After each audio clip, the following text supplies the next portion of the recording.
नमस्ते, आप सबका स्वागत है हमारे इस पॉडकास्ट के तीसरे एपिसोड में, जहां हम कुछ ऐसी बातें करेंगे जो हमें ले जाएंगी खुशी की ओर। इस पॉडकास्ट में हम दो थेरेपिस्ट कुछ ऐसे नुस्खे, टिप्स और सॉल्यूशंस बताएंगे जो हम सभी के नासमझी से जीने का कारण और उसके प्रॉब्लम्स का इलाज बन सकता है। अगर हम सब इन नासमझियों से भरे प्रॉब्लम्स का मिलके सामना करें तो जरूर हम सब खुशी की ओर बढ़ते चले जा सकते हैं। मैं हूं सुनीता राव, पुणे से, जो पिछले 15 सालों से वेलनेस और थेरेपी के क्षेत्र में काम कर रही हूँ। और मैं हूँ अंकिता ओझा बैंगलोर से। और मैं थेरेपी की दुनिया के साथ पिछले 6 साल से जुड़ी हूँ। तो चलिए आज की बातचीत शुरू करते हैं। आज हम बात कर रहे हैं माइंडफुलनेस इन एक्शन के बारे में, यानी कि सूझबूझ से अपनी जिंदगी कैसे जी जाए उसके बारे में। तो मैं शुरुआत करना चाहूंगी इस बारे में बात करके कि मेडिटेशन और माइंडफुलनेस में क्या अंतर है। क्योंकि कई बार जब हम माइंडफुलनेस की बात करते हैं तो इमिजिएटली हमारे दिमाग में ख्याल आता है कि ओ मेडिटेशन। तो यहाँ पे पहले ये समझते हैं कि इनका अंतर क्या है। तो हमारे दिमाग में, हमारे मन में दिन में कुछ 60,000 ख्याल, कुछ 60,000 विचार आते हैं, जो ऑब्वियसली बहुत बड़ा नंबर है। अगर मैं आपसे अभी पूछूं कि आपको कितने ख्याल इनमें से याद है, तो आप गिनती, उंगलियों पे गिनती कर पाएंगे, क्योंकि हम दिन में इतना कुछ सोचते हैं, इतना कुछ हमारे दिमाग में चलता है कि हम उसकी उस पर पकड़ नहीं रख सकते।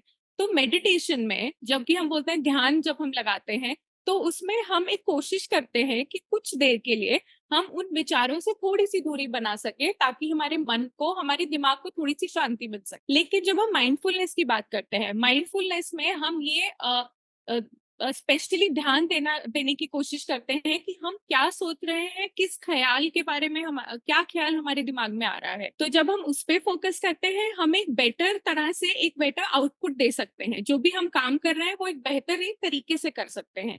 तो अगर मैं इसका एक आपको एग्जाम्पल दूं, जैसे आप खाना बना रहे हैं, तो खाना बनाते समय आपके दिमाग में चल रहा है कि ओ अच्छा, खाना बनाने के बाद मुझे गाड़ी चलानी है, फिर मुझे ऑफिस जाना है, फिर मुझे ये मेल का रिप्लाई करना है, या मुझे ये काम करना है। और आपके दिमाग में कुछ ऐसा भी आ रहा है, अरे परसों मेरे बॉस ने मुझे ये कहा था, ये कितनी गलत चीज कही थी। तो आप बना तो खाना रहे हैं, पर आपका ध्यान हर तरफ है। आपका ध्यान आपके भविष्य में भी है और आपका ध्यान आपके अतीत में भी है। इस चक्कर में क्या हो रहा है कि वर्तमान में जो आप कर रहे हैं उसमें आप अपना ध्यान ही नहीं दे पा रहे हैं। तो माइंडफुलनेस हम उसको बोलते हैं जब आप अपने आप उस चीज को नोटिस कर पाए और ये समझ पाए कि एक्चुअली अभी तो मैं खाना बना रहा हूँ, तो अभी मैं खाना बनाता हूँ, बाद में जो मुझे करना है मैं बाद में करूंगा, और जो पहले करना था उसको पहले जाने। तो आप जब अपना ध्यान अपने वर्तमान में लेके आते हैं, अपने प्रेजेंट मोमेंट में लेके आते हैं, तो हम उसको माइंडफुलनेस बोलते हैं। तो अगर मैं इसका एक और उदाहरण दूं, तो जैसे अगर आप ऑफिस में किसी से बात कर रहे हैं, या हो सकता है थोड़ी बहस भी कर रहे हैं, तो उस केस में आप हो सकता है कुछ ऐसा कह दें जो आप नहीं कहना चाहते हैं, या आप थोड़ा चिल्ला के बात कर दें जो आपको पसंद नहीं है करना। तो जब आप सूझबूझ से नहीं काम लेते हैं, तो आप कुछ ऐसा कई बार कर जाते हैं जो आप नहीं करना चाहते हैं, जैसे कि आप रिएक्ट करते हैं। लेकिन अगर आप उस टाइम पे माइंडफुलनेस के साथ काम करेंगे, सूझबूझ से काम करेंगे, तो उस समय में आप एक्चुअली ये समझ पाएंगे कि एग्जैक्टली क्या हो रहा है, और आप रिएक्ट करने की जगह रिस्पॉन्ड करेंगे। तो रिस्पॉन्ड करने का मतलब, जब आप रिएक्शन में सूझबूझ को मिला देते हैं तो उसको रिस्पॉन्स बोलते हैं। तो रिएक्ट करने के बजाय आप रिस्पॉन्ड करेंगे। तो ये कुछ जैसे तरीके हैं जहाँ पे माइंडफुलनेस आपके लिए बहुत मदद करता है, आपको बहुत सहायता करता है। और और आप नहीं, अगर सूझबूझ से काम लेते हैं तो एक्चुअली आपको परेशान भी कर सकता है। हाल ही में मैंने एक बहुत ही सुंदर किताब पढ़ी थी, बिकमिंग सुपरनैचुरल बाय डॉक्टर जो डिस्पेंजा, जहाँ पे वो माइंडफुलनेस के ही बारे में ही बात करते हैं, लेकिन एक ऊर्जा के पर्सपेक्टिव से, एक ऊर्जा के, एनर्जी के नजरिए से बात करते हैं। तो वहां पे वो आपको इस तरह उसको दिखाते हैं कि अगर एक मनुष्य में 100% एनर्जी रहती है, 100% ऊर्जा है आपके अंदर अभी कुछ काम करने की, अगर आप भविष्य के बारे में सोचेंगे, फिक्र करेंगे, तो वो कुछ ऊर्जा आपके भविष्य में चले जाएगी, कुछ ऊर्जा है जो आपके अतीत में चले जाएगी। तो इस समय जो आप करना चाह रहे हैं उसके लिए तो आपके पास ऊर्जा बची ही नहीं। तो जबकि आप सोच रहे हैं कि नहीं, मैं इसमें मेहनत कर रहा हूँ, मैं अपना पूरा इंटेंशन डाल रहा हूँ, मेहनत कर रहा हूँ, टाइम डाल रहा हूँ, मैं इसको सीखने की कोशिश कर रहा हूँ, तो मुझे रिजल्ट क्यों नहीं मिल रहा है। तो आपको लग रहा है कि आप अपनी पूरी ऊर्जा इसमें डाल रहे हैं, लेकिन आप एक्चुअली अपनी पूरा ऊर्जा डाल ही नहीं सकते, क्योंकि आपके पास अपनी पूरी ऊर्जा इस टाइम पे है ही नहीं। तो ये भी माइंडफुलनेस, आपकी पूरी ऊर्जा आपके पास इसी लम्हे में रहे, इसी प्रेजेंट मोमेंट में रहे, उस चीज के लिए माइंडफुलनेस बहुत ज्यादा जरूरी है। तो अब जैसे अगर आप डायग्राम देखेंगे स्क्रीन पे, ये आपको दिखाता है कि एक ह्यूमन बॉडी जो है उसकी एक एनर्जी फील्ड है। अगर आप वो अपने फ्यूचर से और पास्ट से सारी एनर्जी को ले आएंगे, तो आज एक ह्यूमन बॉडी की एनर्जी बहुत ब्राइट हो जाती है, बहुत ज्यादा खिल जाती है। और जब आपके पास आपकी पूरी ऊर्जा है, तो उस पूरी ऊर्जा के साथ आप जो भी काम करेंगे, आप डेफिनेटली उसमें उसको बहुत अच्छी तरह से कर पाएंगे। आप डेफिनेटली उसको बहुत ज्यादा फोकस तरह से कर पाएंगे, और उस वजह से आपको रिजल्ट भी बहुत अच्छे मिलेंगे। तो इन ये कुछ रीजंस हैं जो आपको दिखाते हैं कि माइंडफुलनेस कितना ज्यादा एक इम्पॉर्टेंट रोल प्ले करता है आपके लाइफ में। तो इसी तरह सुनीता जी, आप भी प्लीज शेयर कीजिए आपके क्या विचार है माइंडफुलनेस के बारे में। हाँ अंकिता, जैसे आपने बोला, हमको समझने की जरूरत है कि माइंडफुलनेस और मेडिटेशन में क्या फर्क। ये बिल्कुल आपने सही बोला, क्योंकि कई लोगों को माइंडफुलनेस क्या होता है इसके बारे में पता ही नहीं है। तो ज्यादातर वो घबराहट में जी रहे हैं या चिंता में जी रहे हैं, एंजाइटी या नर्वसनेस या वरी में जी रहे हैं, और उस कारण वो अपना पूरा ऊर्जा, जैसे आपने कहा है, वो इस्तेमाल नहीं कर पा रहे हैं। तो या तो फ्यूचर में है, भविष्य में, या वर्तमान में है, पास्ट में। और उसके कारण हम कभी अपने आप को पूरी तरह किसी भी काम में ढाल नहीं पाते हैं, जिस वजह से हम लोगों को आगे बढ़ने में हम लोगों को तकलीफ हो। और कई और भी चीजें हैं जो रीजंस हैं जिसके कारण हमारी ऊर्जा हमारे पास नहीं रहती, या हम माइंडफुलनेस के साथ काम नहीं कर पाते, सूझबूझ के साथ काम नहीं कर पाते। वो जैसे हमारा जजमेंटल एटीट्यूड है या अनुमान करने का तरीका। हम किसी भी चीज को देखते हैं तो हम अनुमान लगा लेते हैं, ये आदमी सही है, ये आदमी गलत है, ये सिचुएशन ठीक है, ये सिचुएशन मेरे लिए ठीक नहीं है। ये जब हम जज बन जाते हैं, तो फिर उस हिसाब से तो हमारा रास्ता खुला नहीं रहता है, वो बंद हो जाता है, क्योंकि हमने ऑलरेडी उसके ऊपर एक लेबल लगा दिया है, एक हमने उसको एक बॉक्स में अपने दिमाग में डाल दिया है कि ये आदमी गलत है, ये सिचुएशन गलत है, या ये देखो कितना जोर से बात कर रहा है, या ये कितना धीरे बात कर रहा है।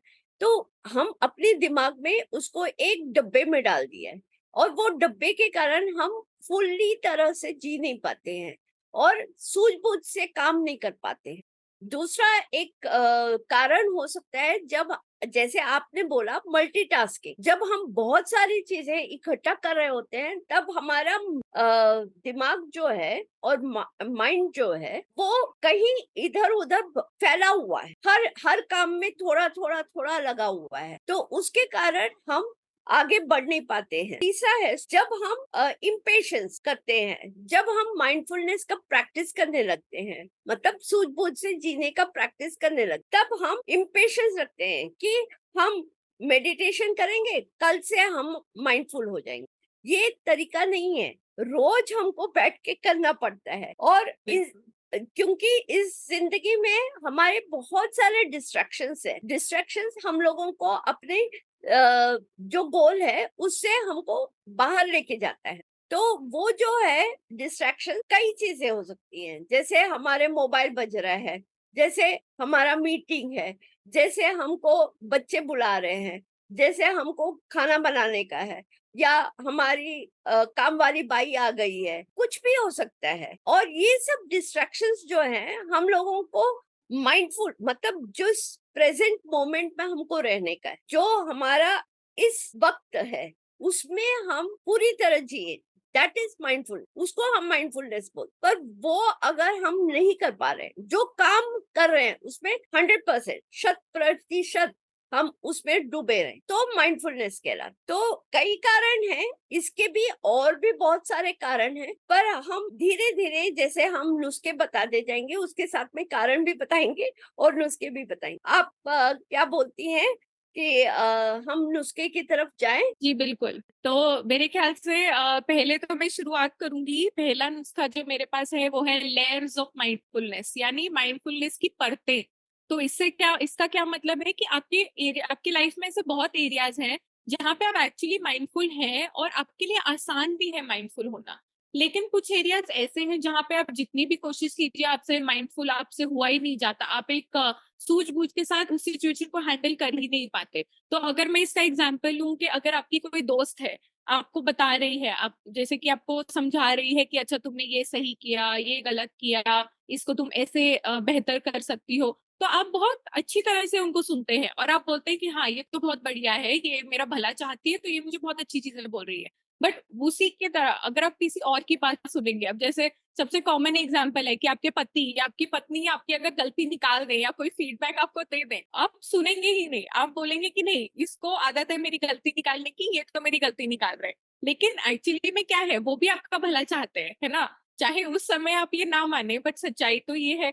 तो जब आप सूझबूझ के साथ काम लेते हैं तो आप ये देख पाते हैं कि ये सेम चीज मेरे तरफ आ रही है, बट मेरे एरिया का एक पार्ट है जहाँ पे मैं उसको बहुत इजीली अप्लाई कर पा रही हूँ, एक दूसरा एरिया है जहाँ पे मैं नहीं कर पा रही हूँ। तो जब आप माइंडफुल होते हैं तो आप ये समझ पाते हैं कि शायद अभी मैं ये इस तरह से मैं सुनने के लिए रेडी नहीं हूँ, तो उस टाइम आप अपने पार्टनर को बोल सकते हैं कि अच्छा अभी मुझे नहीं सुनना है, आप थोड़ी देर में मुझे बताइए। या आप ये उनको बोल सकते हैं कि नहीं, मेरा ये तरीका है कि आप पहले मेरी कुछ तारीफ करिए, फिर आप मुझे बताइए कि मैंने क्या गलत किया, फिर मैं सुनूंगी। तो आप अगर सूझबूझ से करेंगे तो आप एक थोड़ा अच्छी तरह से उस चीज को अप्रोच कर पाएंगे, और जो आपके भले के लिए आपकी लाइफ में चीज आ रही है आप एक्चुअली उसका फायदा भी उठा पाएंगे, इंस्टेड कि आप बोले नहीं ये गलत बात है मुझे नहीं सुनना है। तो जब आप माइंडफुलनेस से बिहेव करते हैं तो आप पहचान पाते हैं कि क्या सही तरीका है एक कॉन्वर्सेशन को या एक सिचुएशन को हैंडल करने का। और इसी तरह जैसे हमने लेयर्स की बात की है, तो वो अलग, जैसे अब मैंने एक रिलेशनशिप का एग्जांपल दिया है, ये आपके काम में भी हो सकता है या आपकी हेल्थ से रिलेटेड भी हो सकता है। तो आपको ये पहचानना है कि कहाँ आप सही कर रहे हैं और कहाँ सिमिलर सिचुएशन में आप गलत कर रहे हैं, तो आप अपनी ही एग्जाम्पल देख के समझ सकते हैं। आपने बहुत अच्छा एग्जाम्पल दिया। मेरे पास एक एग्जाम्पल है।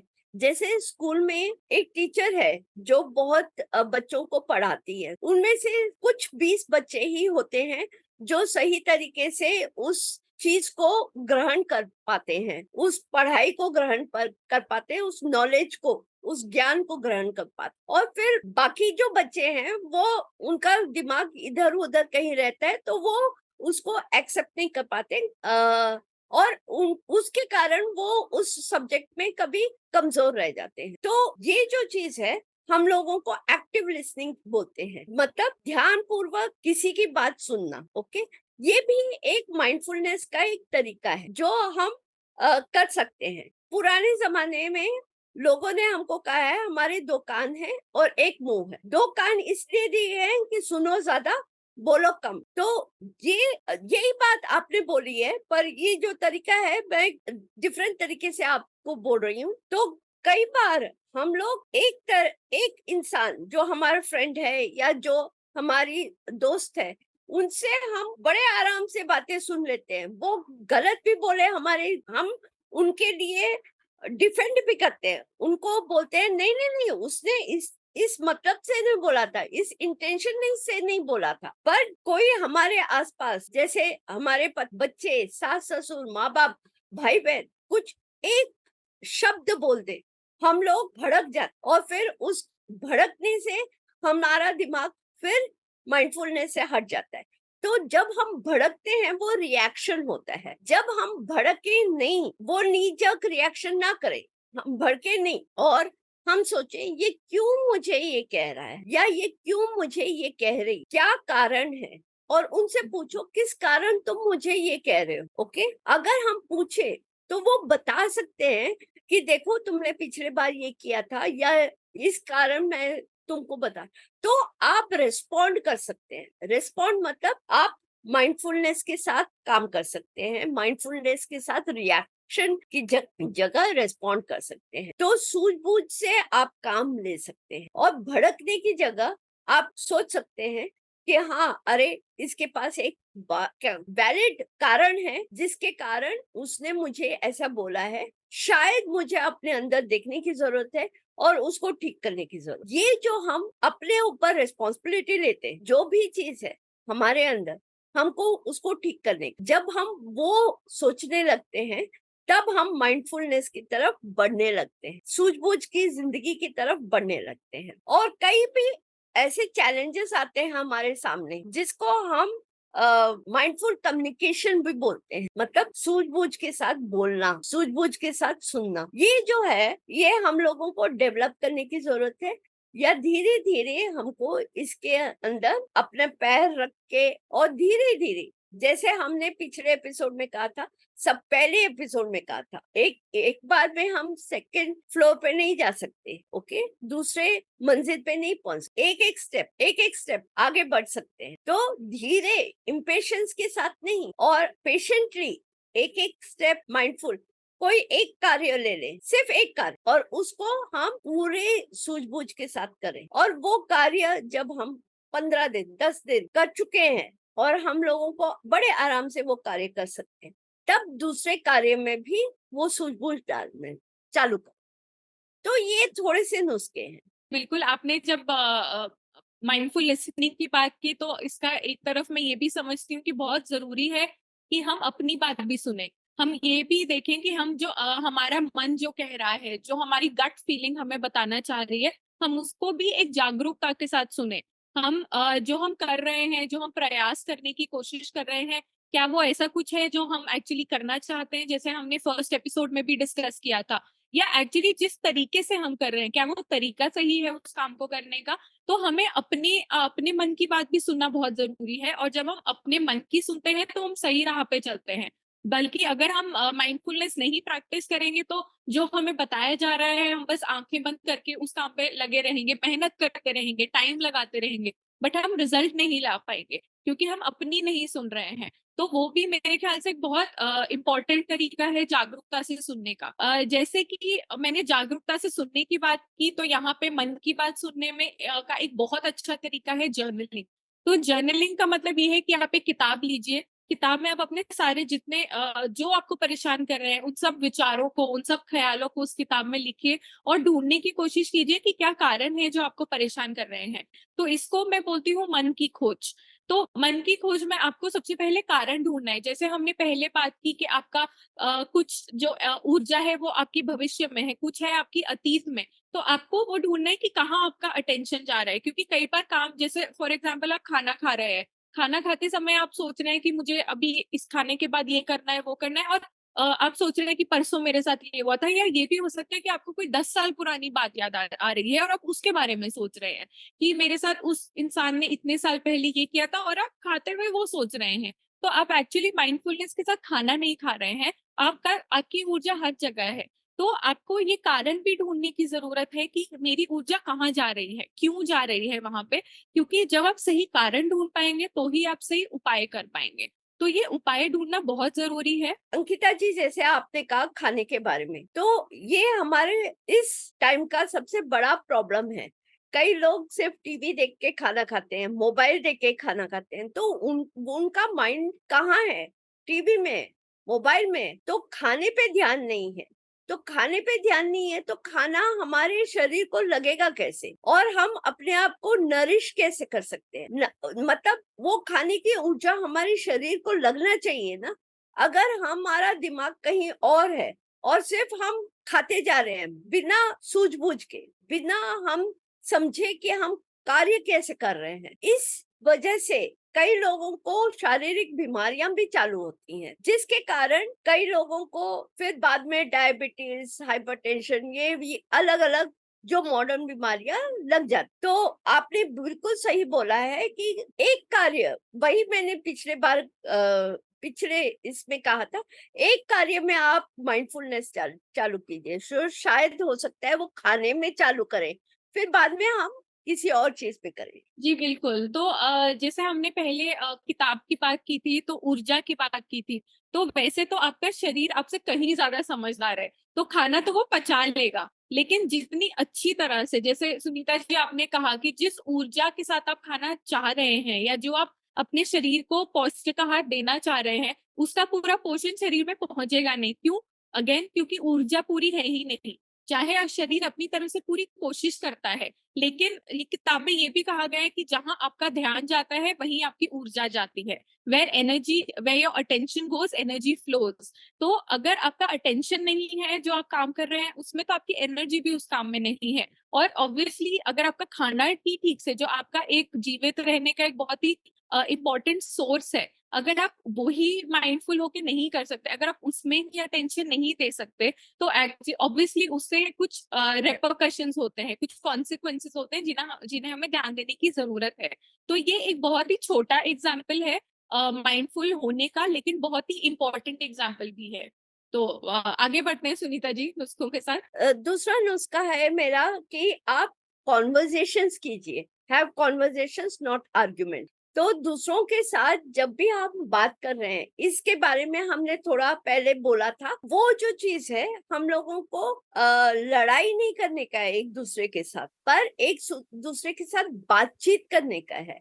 हमारे विचार रखने के हैं और दूसरों के विचार अपनाने के हैं। जब हम दूसरों को, जैसे मैंने बोला था पहले, कि हम उनको कंपार्टमेंट में डाल देते हैं, एक डब्बे में डाल देते हैं कि ये ठीक नहीं है, ये गलत है, या ये जो बोल रहा है ये सही नहीं है, तो फिर हम कॉन्वर्सेशन नहीं कर सकते उस आदमी के साथ, हम उसके साथ बातचीत नहीं कर सकते, तो हम आर्गुमेंट करते हैं। आर्गुमेंट में क्या होता है, हमारा गुस्सा हमारी बीपी को बढ़ाता है, दूसरे को कुछ नहीं होता, हमारा बीपी बढ़ता है। तो ये एक यूट्यूब चैनल है जिसे करिश्मा ऑन कमांड करके है, उसमें भी इस चीज को बहुत ही अच्छी तरह से बताया गया है। और जब हम ये कॉन्वर्सेशन करना सीख जाएंगे, सूझबूझ के साथ बातचीत करना सीख जाएंगे, तब हम लोगों दूसरों के विचार हम अपना पाएंगे, और उसके कारण हमारा खुद का ज्ञान बढ़ सकता है और हम नए नए तरीके अपना सकते हैं। कई लोग आज भी हैं जो मेरी उम्र के हैं, जो कहते हैं हम मोबाइल के साथ काम नहीं कर सकते, हमको लैपटॉप आता नहीं है, पर सीखने की कोई उम्र नहीं होती, कभी भी हम सीख सकते हैं। यहाँ हमको लेबल हटाने के हैं, वो बॉक्स में से हमको बाहर निकलने का है, और क्योंकि ये वक्त का यही एक तरीका है, तो हमको जमाने के साथ चलना है, तो हमको सूझबूझ के साथ इन चीजों को भी अपनाना आना चाहिए। कई बार होता है जब हम एंजाइटी होती है या नर्वसनेस होता है और हमारा दिमाग इधर उधर उधर भटक जाता है, तब एक तरीका है जो हम साइकोलॉजिस्ट यूज करते हैं, जिसे हम कहते हैं 5 सेंसेस रूल।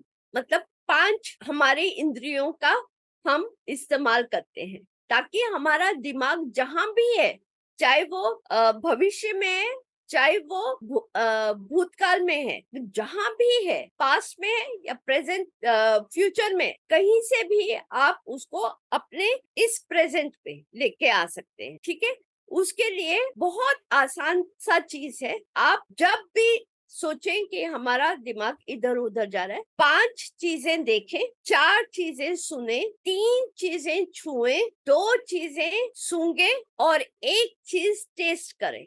तो हमारी ये 5 इंद्रियों को जब हम एक्टिवेट करते हैं तो हम प्रेजेंट में आते हैं। तो इसको इंग्लिश में बोलती हूँ 5 सेंस रूल, जिसमें यू सी 5 थिंग्स। तो 5 चीजें, जैसे मैं यहाँ बैठी हूँ तो मेरे पास कप है, कंप्यूटर है, कैमरा है, ऐसे 5 चीजों का नाम देखे तो नाम अपने मन में बोलने का है, किसी और को नहीं बोलने का है। तो 5 things that you see, 4 things that you hear, क्या क्या सुन रहे हैं, what you are hearing, 4 things, name them, 3 things that you touch, जो छू सकते हैं अपने हाथ के साथ, ठीक है, 2 things that you smell and 1 thing that you taste in your mouth। तो ये जो हम 5 इंद्रियां यूज करते हैं, 5 सेंसेस, तो हमारा प्रेजेंट जहां हमारा शरीर है वहां पे हमारा दिमाग आ जाता है। और कई होते हैं जिनके इंद्रियां सारे काम नहीं कर रही हैं, जैसे कोई ब्लाइंड है या कुछ ऐसा है जो बोल नहीं सकता है, तो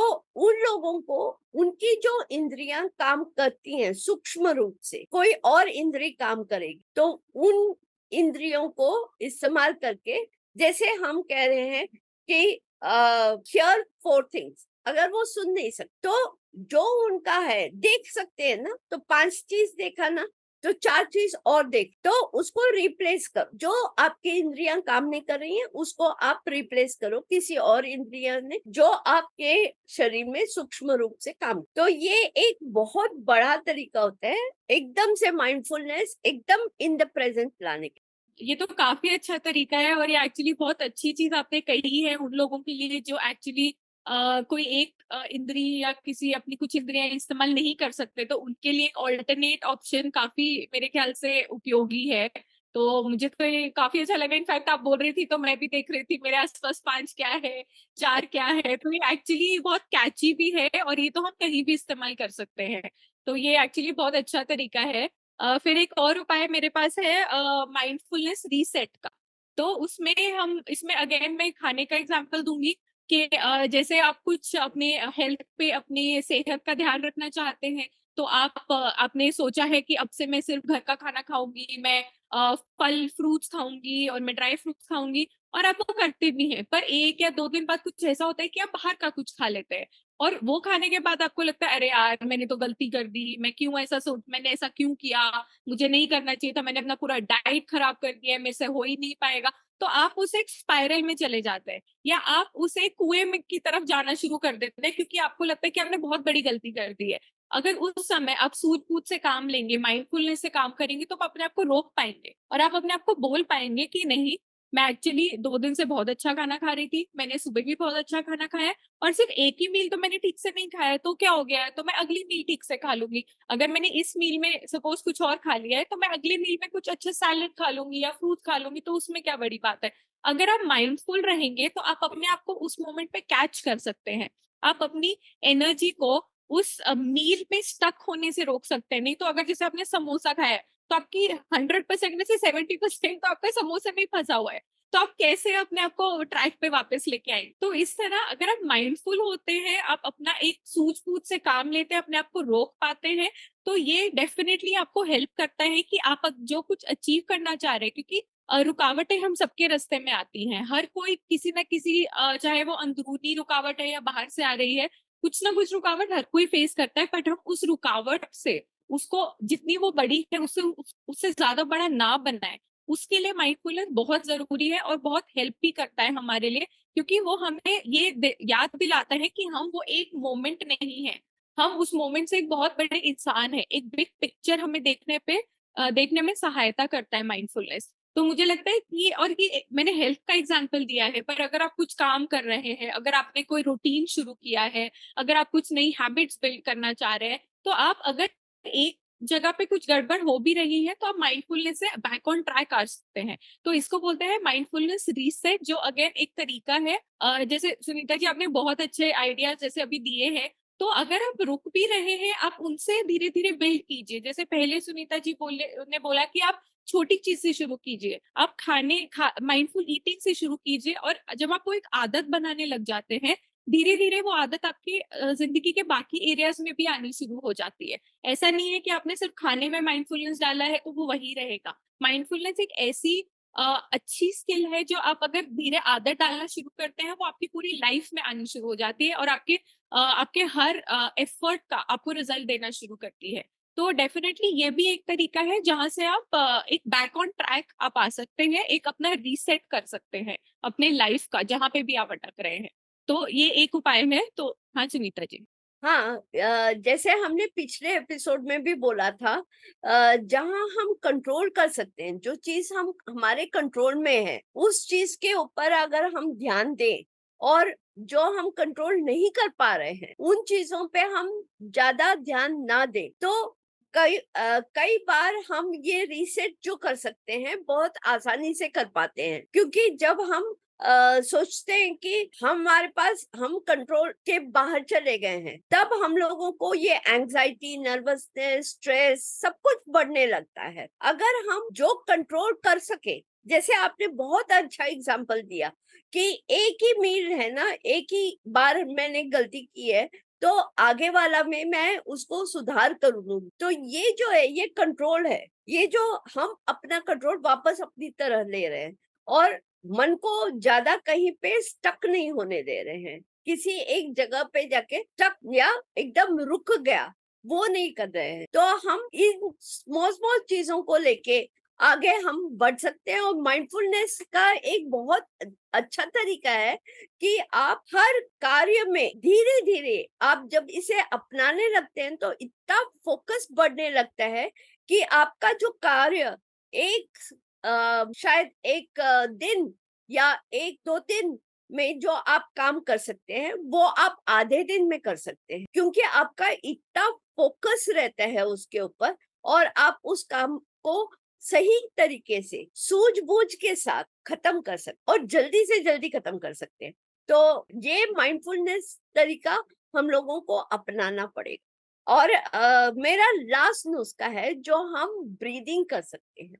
जो हमारी सांस है ना वो आज इस वक्त चल रही, ना वो पास्ट में चल रही है ना फ्यूचर में चल रही है, वो तो प्रेजेंट में चल रही है। अब इस वक्त इस क्षण में हम सांस ले रहे हैं तो हम उस सांस के ऊपर ध्यान, तो इसका एक बहुत अच्छा तरीका है बॉक्स ब्रीदिंग जिसे कहते हैं, या माउथ ब्रीदिंग भी कर सकते हैं। नाक से सांस ले, गिनती जितनी आप कर सकते हैं उतनी करें, उससे ज्यादा ना करें। हाँ? तो आप 4 काउंट में सांस अंदर ले और 4 काउंट में ही बाहर निकाल, तो एक बॉक्स बन जाता है।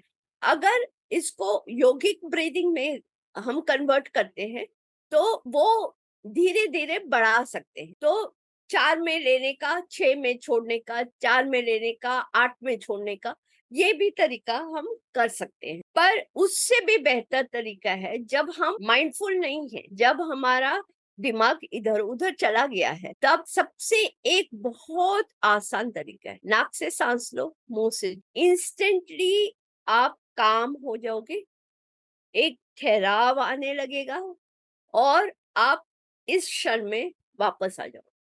आप करके देखिए, इसी वक्त नाक से सांस लीजिए, मुंह से छोड़िए, एक दो ब्रेथ में भी आपको एक कामनेस फील होता है, ऐसे एक ठहराव फील हो। बस ये एक तरीका है, सबसे बेहतरीन तरीका कि आप प्रेजेंट में माइंडफुल हो जाए।